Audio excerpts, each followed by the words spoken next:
Okay, good Shabbos, ladies and gents. Shabbos, good Shabbos. I have a very short word for you guys today because once again, my entire family is sick. We got a bug again. I thought I'm sending my kid to school to come back with their education, but the only thing he brings back from school is a new bug every week. So no, that's how it is. I haven't slept for 2 days. All 4 of us have had the stomach bug at the exact same time. So we've been taking shifts on the toilets and looking after the kids and changing each other's clothes and, all these things that's going on here. And I can tell you after 2 days of no sleep, I'm standing here before you today as a zombie. I don't know if you've ever seen a zombie before, you believe in zombies. Today you're seeing one stand right in front of you. I feel like the Walking Dead. Okay, and my house pretty much looked like a place for a zombie apocalypse as well. So, The Walking Dead. By the way, The Walking Dead, I was just reminded this morning, Gert said that's actually a very dangerous term to be using right now because Netanyahu said that the leader of Hamas is a dead man walking, coming for you soon. So I am on a very jittery moment right now. Okay, so last night I was sitting there in my house, in between running to change the sheets and helping Judah on the toilet and helping the other one, I was sitting there thinking, what am I going to speak about today at shul? Because I haven't been able to prepare anything this week. And I'm sitting there in the zombie apocalypse that is my house, and I realized this week's parashah is a bit, it's got a bit of zombie vibes as well. I don't know if you picked that up. What's this week's parashah called? Chayei Sarah, which means the life of Sarah. It starts off by telling us Sarah was 127 years old. That's pretty old, right? Anyone know someone that's got that old? No. So Judah tunes me last night. Me and him sat alone at the Sabbath table last night, and I told him Sarah turned 127, and he said to me, Dad, are you as old as time? If he wasn't sick, I would have given him a warm clap. He asked me if I was as old as time. So it's called Chayei Sarah because it tells us about the life of Sarah, right? But if you read the parashah, what is the content actually about? The death of Sarah. So which one is it? Is it the life or the death of Sarah? Are we seeing the dead walking here? Is it a parashah about zombies? What's going on in the parashah? So our commentators come along and they notice this interesting little thing. And we've got a plethora of lessons that our commentators give us based upon the fact that the parashah is called the life of Sarah, but it talks about the death of Sarah. And the main idea that our commentators bring out is that even in death, Judaism doesn't despair beyond reason because we believe in life after death. Right, how does life after death present itself? In a few various ways, right? We all believe in the fact that our soul is an eternal thing. It doesn't die, right? The flesh might die and rot away, but the soul is pure and from Hashem, so it lasts forever. And secondly, of course, a very important part of our faith is that we believe in the resurrection. That one day this soul is going to be reunited with this body and we're going to get around 2 at this go on earth.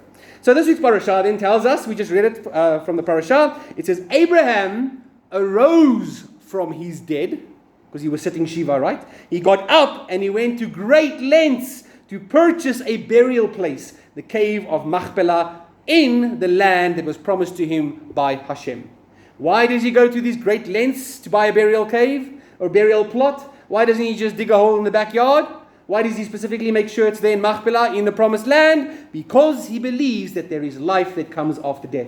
I was just reminded when we read it there in the parashah that we've got that small little letter when it comes to the word for Abraham mourning or eulogizing his wife, showing us that we don't mourn excessively in Judaism because we believe that there is life in the future as well. So this is what Abraham thought about when he was burying his wife Sarah. He knew that there was life after death, and that's something we all have to concentrate on.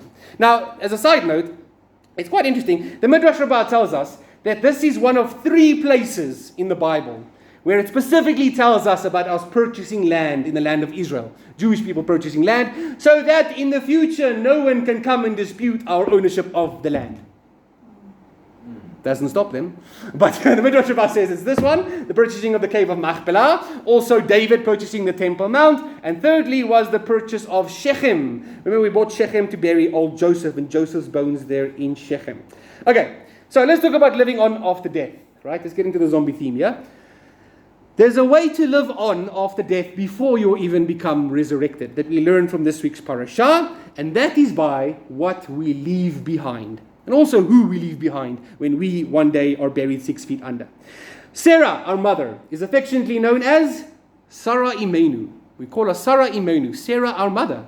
Just like we say Avraham Avinu, Abraham our father. Just like we say Moshe Rabbeinu, Moshe our teacher. We refer to Sarah as Sarah, our mother. Even today we call her our mother, Sarah Imenu. Because her modesty, her motherhood, the miracles that she witnessed, the morals that she carried, lives on till this very day through her children, who practice the exact same thing.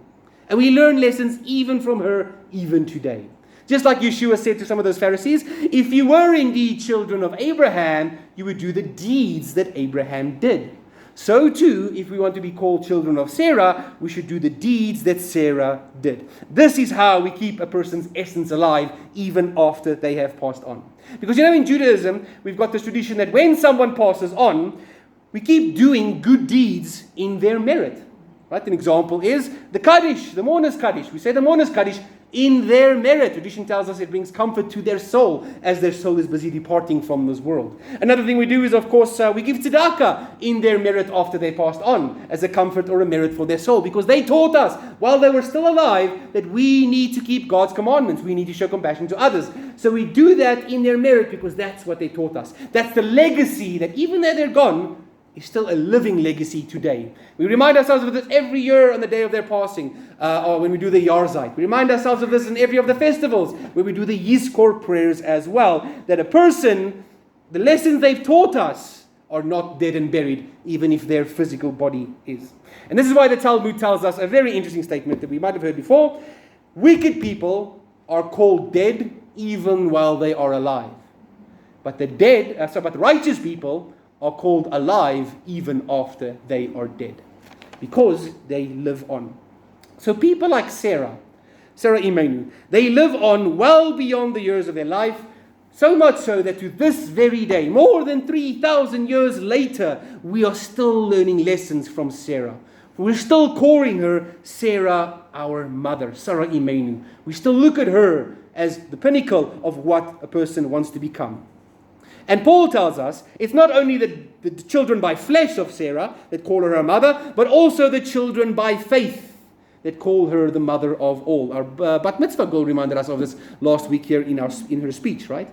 And by what faith is it? By faith in the promised son, Paul tells us. Now, which promised son is Paul talking about there?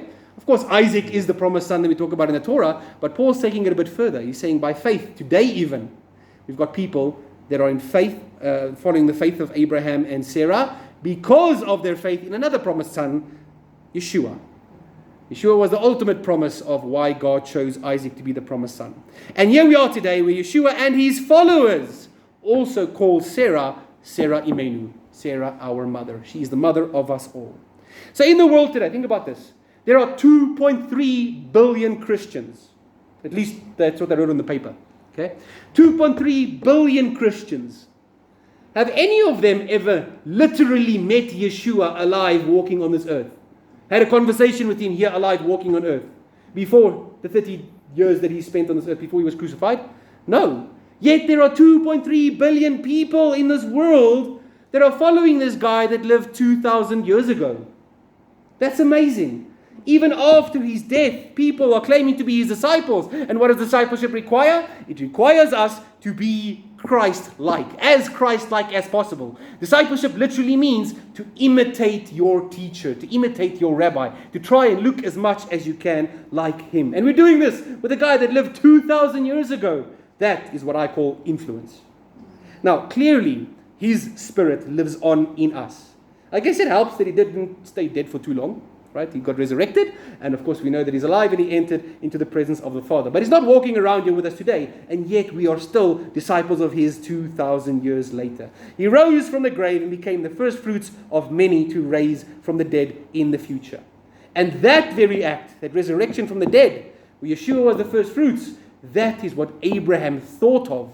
That's what Abraham dreamt of in this week's parashah, when he knew he had to get up and find a place to bury Sarah. Not just any place. He had to purchase a place in the promised land because he knew that God would fulfill his promises. One of those promises being resurrection.